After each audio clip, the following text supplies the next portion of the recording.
Ćao svima. Želeo bih sada da pričam o jednom programu u kojem ja učestvujem i želeo bih da podelim ta neka moja iskustva koje sam stekao tih zadnjih nekoliko dana. Kako je sve krenulo?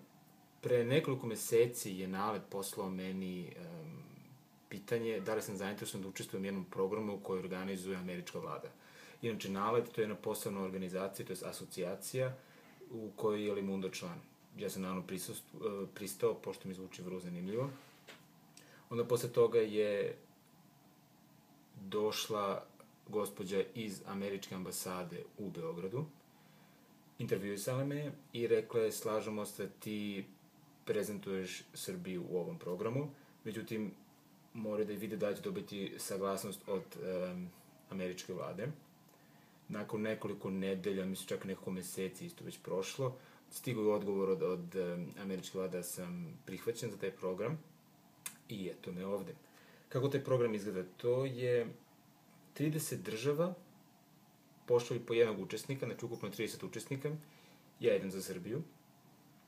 I mi putujemo u nekoliko država, u nekoliko gradova unutar Amerike. To je prvo Washington, pa onda Portland u Oregonu. Kao treća destinacija je Dallas, Texas, gde se trenutno nalazim. I kao četvrta krajina to je New York City.